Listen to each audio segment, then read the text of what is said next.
start this phase, and we want to just say hello to everybody and welcome to the Stutz factory. And Lee Jones has helped put this evening together around the art and artifacts. Is that correct? That's correct. The Motor Speedway. And so we just welcome each and every one of you. I don't know who has been inside of the factory before, but anyway, you're welcome on a beautiful Friday evening. And I'm Turner Woodard. And so we think that we have Derek Daly is here that is going to speak a little bit. And many of you may know that Derek is a former racing car driver, both at the Speedway and on the Formula One circuit. And as you may also know, his son, Connor, will be racing this May. Is that correct?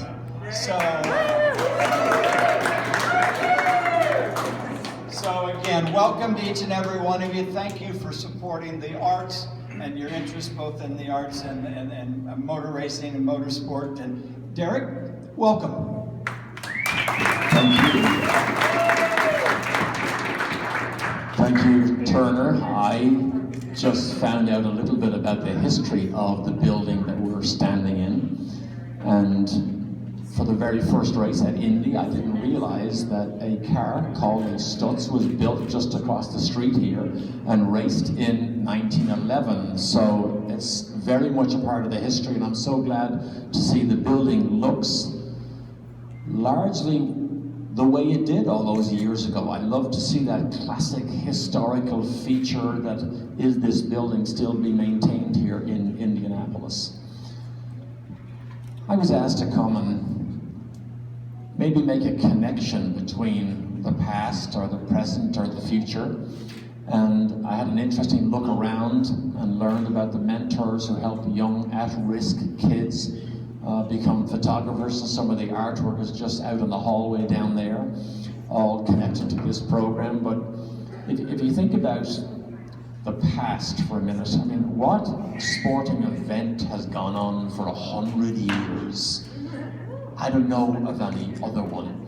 What sporting event still is the largest single-day attended sporting event in the world? And it's right here in Indianapolis. I mean, it's a remarkable fact to think about what has happened. And I think it's fair to say that somebody somewhere had a dream.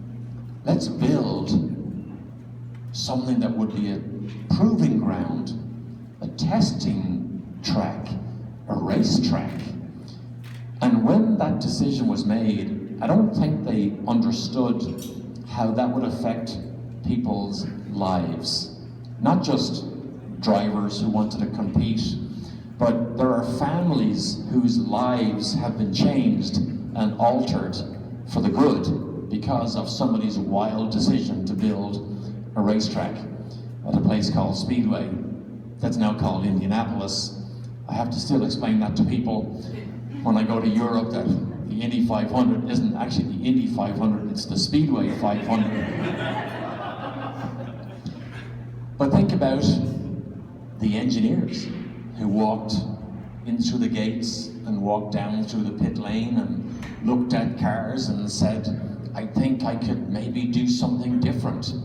And they were free to do it back in those days. They were free to dream and free to design and free to build.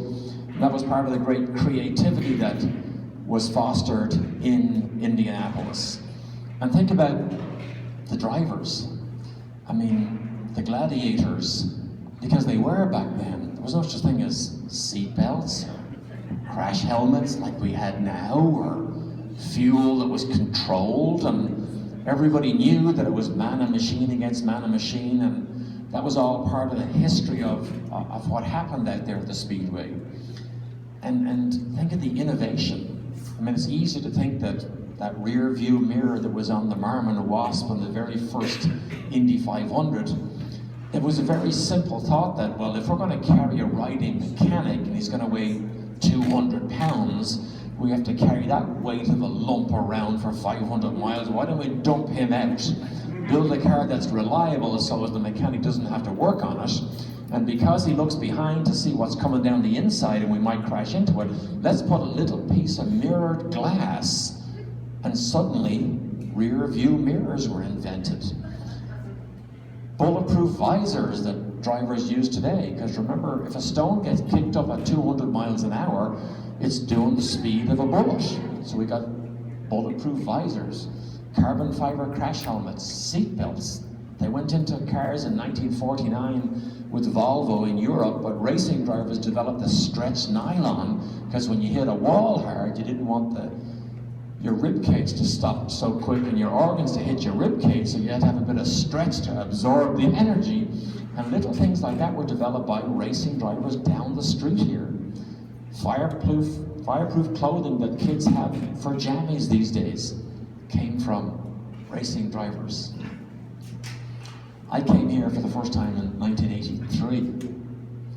Ironically, it's 33 years ago. You know, there was 125,000 people turned up for pole day. I couldn't believe it. I came from Formula One and I'd never seen a crowd that big. And for me, I got a kick when I walked down the pit lane and you see AJ Foyt, and there's Mario Andretti, and there's Rick Mears, and there's Johnny Rutherford, and then Tom Sneva was there and he won the race that year. I mean, for me, it was such a kick to rub shoulders with these American heroes that I read about. And now I got to come over and see and race with, and I only came for curiosity to race as a rookie for 1 year, and I never left. I have no idea why I stayed, but I met a remarkable fella called Tom Carnegie. You might remember his voice would bellow out the names of these heroes. Well, I happened to meet Tom Carnegie, who had an affinity for Scottish fellas and Irish fellas. I could tell him a couple of Irish jokes. He put me on television with Channel 6 on, I don't know what it was called at that time, Trackside Today, something like that. And I suddenly fell into a television broadcasting career that went for another 25 years. So I've had a remarkable run of life-happening things because of the Speedway. And we were doing 200 miles an hour back then. Anybody here ever driven? Hands up at 200 miles an hour? Intentionally?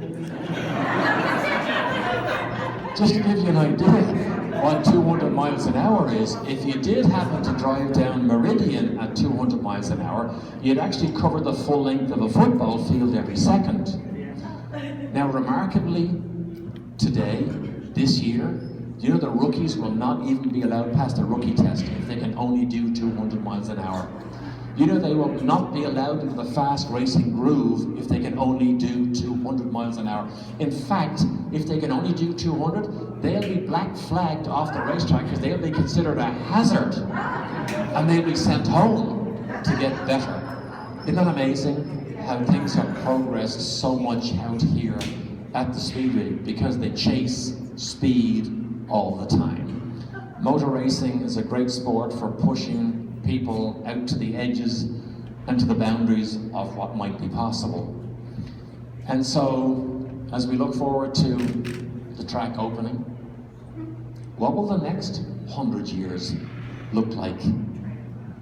Will young, at-risk kids be there at the Speedway in 100 years' time taking pictures of racing cars? What might they look like? Will they be big and fast and noisy? Will they be electric? If they're electric, will they magnetize the outside safer barrier so as magnets repel each other like they did when we were kids in school, and now suddenly racing cars won't even crash and hit each other? Will they even have drivers in 100 years' time? Will we even have a sport that's called racing in 100 years' time? My hope is that we will. I think the grandstands at races like this get filled because of human drama stories. I think the reason people go to the Speedway is because of stories they've heard about, of drivers they engage with, of heroes they somehow get attached to. And so my hope is that in the coming years, 5, 10, 20, whatever it is, that the Speedway develops more Foyts and more Andrettis and more Unsers and more young American heroes, that when European drivers like me come over to race, that the American young guys kick their ass and send them back to Europe and keep all the trophies and the prize money here, right, Turner? You agree with that? So my hope is that the grandstands in 100 years are full. The last time I heard a big cheer was when Danica Patrick took the lead, and the second last yellow, and she passed Dan Weldon down the front straight, and everybody stood and cheered, and you couldn't hear engines for people screaming for Danica. Because she was an American hero. The time before that was when Mears and Johncock in 1982 just battled it out to the end, and everybody stood up again. And before that, it was when Johnny Rutherford and the Yellow Submarine, the Pennzoil Chaparral, dominated, and people stood up because they knew they watched a piece of history. Having spent 25 years in television broadcasting, a career that I fell into because of Indy, I know that television ratings are driven by human drama stories. The last 100 years provided so many, and my hope is that we're all on the cusp of seeing more history made, mainly by young Americans. Now, Conor Daly could be part of that. I'm not biased, as long as it is young Americans making the headlines and making the storylines. If that happens, the grandstands will be full, and our kids and grandkids and great-grandkids will be talking about old fogies like us who raced at the Speedway, and maybe we'll be a part of history somebody talks about in the future. But I want to see the grandstands full. I want to see everybody out there enjoying it, because I don't know any place in the world, and I've been to quite a few places. I don't know any place in the world that when you say I live in Indianapolis, oh, I know where that is. That's where the 500-mile race takes place. Thank you all so much for coming here. Enjoy the rest of it.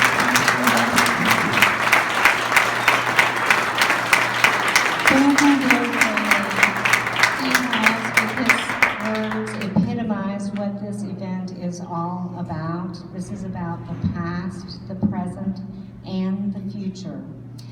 We have received a grant. The Stutz Artists Association has received a grant to take 10 inner city kids to the racetrack with professional photographers and expensive camera equipment to learn how to photograph speed.